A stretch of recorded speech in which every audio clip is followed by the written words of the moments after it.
안녕하세요, 소나드입니다. 요즘 이런 말 자주 들어보셨을 거예요. 국장 복귀는 지능순이다. 불과 작년 연말까지만 해도 국장 탈출이 답이다. 이제는 미국 주식해야지라는 말이 대세처럼 퍼졌는데요. 2025년 상반기 분위기가 완전히 바뀌었습니다. 국내 주식시장으로 돈이 몰리면서 오히려 이제는 미국 주식을 접고 국장으로 갈아타야 되나 이런 고민하시는 분들이 많아졌죠. 그래서 오늘 영상에서는 지금이라도 국내 주식으로 갈아타야 되는지 아니면 여전히 미국 주식을 하는 게 좋을지에 대해 이야기해 보겠습니다. 자, 먼저 국내 증시 상황부터 살펴보겠습니다. 지난 6월 24일 기준 코스피 지수는 중동전쟁 휴전 소식에 힘입어 3% 가까이 급등했고 드디어 3,100선을 돌파했습니다. 이게 무려 3년 9개월 만의 일인데요. 이 기사에 따르면 증시 거래대금은 1년 11개월 만에 40조 원을 넘었고 증권가에서는 상법 개정안까지 통과된다면 코스피는 사상 최고치인 3,300선을 넘고 3,500선까지 갈 수 있다는 전망이 나오고 있습니다. 실제로 올해 상반기 수익률을 보면 6월 25일 기준 코스피는 29.59% 올랐어요. 이렇게 차트로만 봐도 2025년 상반기에 국내 증시는 가파른 상승을 보여줬습니다. 그럼 박스피라고 불리는 국내 증시는 왜 이렇게 올랐을까요? 가장 큰 이유는 외국인의 자금 유입입니다.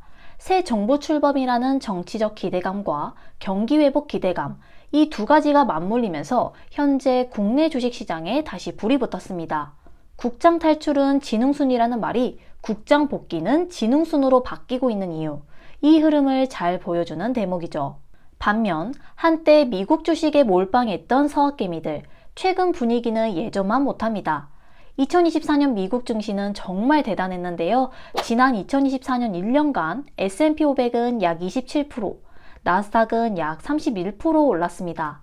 하지만 2025년에 들어 분위기가 살짝 꺾였는데요. 올해 수익률은 6월 24일 기준 S&P 500은 3.58%, 나스닥은 5.61% 올랐습니다. 한마디로 2025년 상반기는 코스피가 미국 증시보다 더 잘 나간 시기였습니다.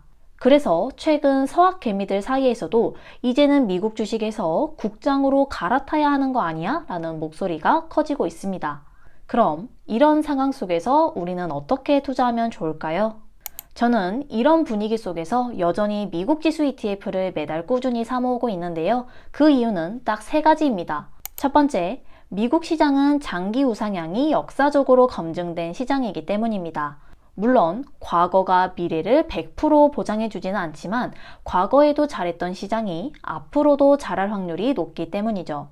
2008년 글로벌 금융위기, 2020년 코로나 팬데믹 등 이 모든 위기에도 불구하고 미국 시장은 매번 사상 최고치를 경신해 왔습니다.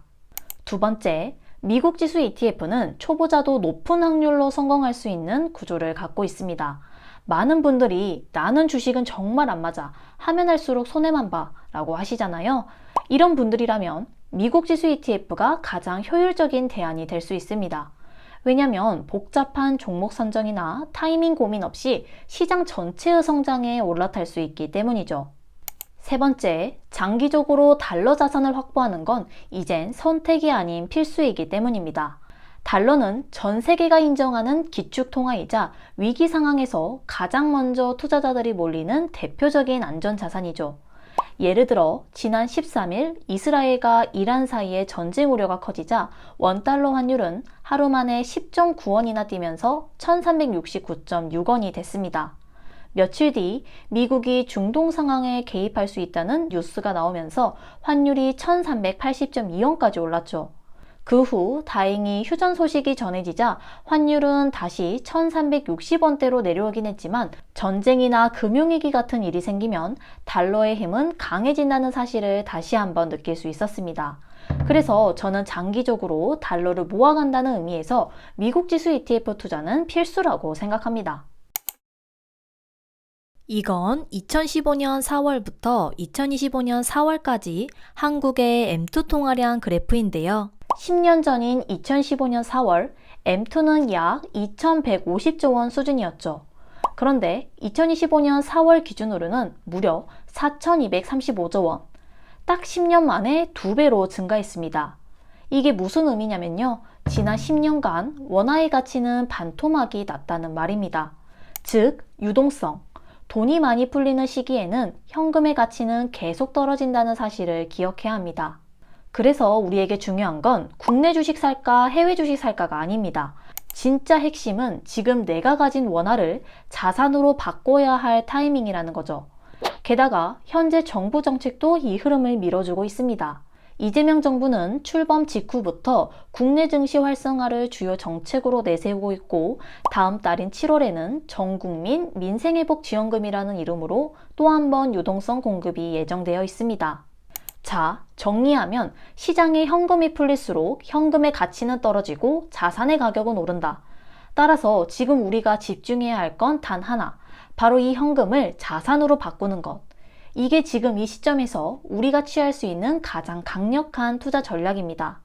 그래서 지금부터라도 정신 바짝 차리고 내가 가진 현금을 꾸준히 자산으로 바꾸는 일, 이게 핵심이라는 사실을 명심하셔야 합니다. 자, 이제 오늘의 결론을 정리해 볼게요.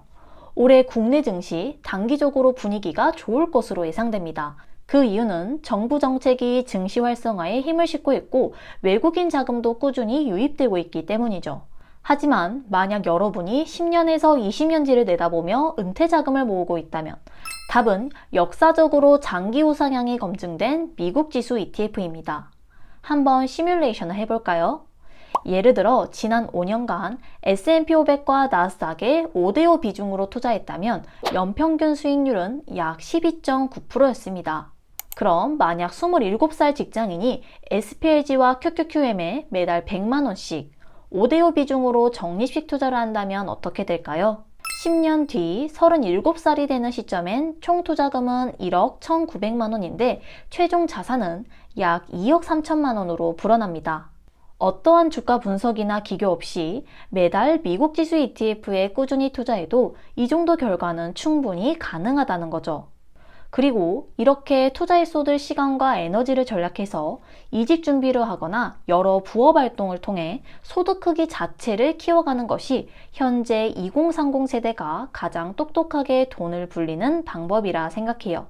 만약 여러분이 이직이나 여러 부업 활동으로 월 소득이 늘어나서 매달 200만 원씩 투자할 수 있다면 어떻게 될까요? 매달 투자 금액을 200만 원으로 잡고 20년을 투자한다면 20년 후 투자 원금은 4억 7,800만 원, 최종 자산은 약 20억이 훌쩍 넘게 됩니다.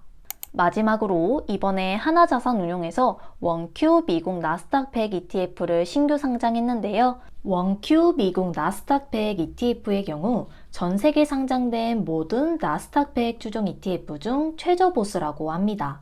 그래서 나스닥 100 ETF에 관심 있는 분들이라면 눈여겨볼 만한 상품이 될 것 같습니다. 자, 오늘 내용 정리해 볼게요. 지금은 현금을 자산으로 전환해야 되는 시기입니다. 국내 주식이든 해외 주식이든 말이죠. 하지만 한 가지 원칙은 꼭 기억해야 합니다. 장기 투자의 본질은 결국 미국이라는 사실. 이 핵심은 절대 흔들려선 안 됩니다. 그래서 우리는 단기적인 시장 흐름에 흔들리기보다 나만의 투자 원칙을 지키면서 미국 지수 ETF의 장기 우상향을 믿고 꾸준히 쌓아가는 전략이 필요합니다. 오늘 영상도 도움 되셨다면 구독, 좋아요, 알림 설정 부탁드리고요. 여러분은 지금 어떤 전략으로 투자하고 계신지 댓글로 여러분의 생각을 공유해 주세요. 그럼 오늘도 끝까지 시청해 주셔서 감사합니다.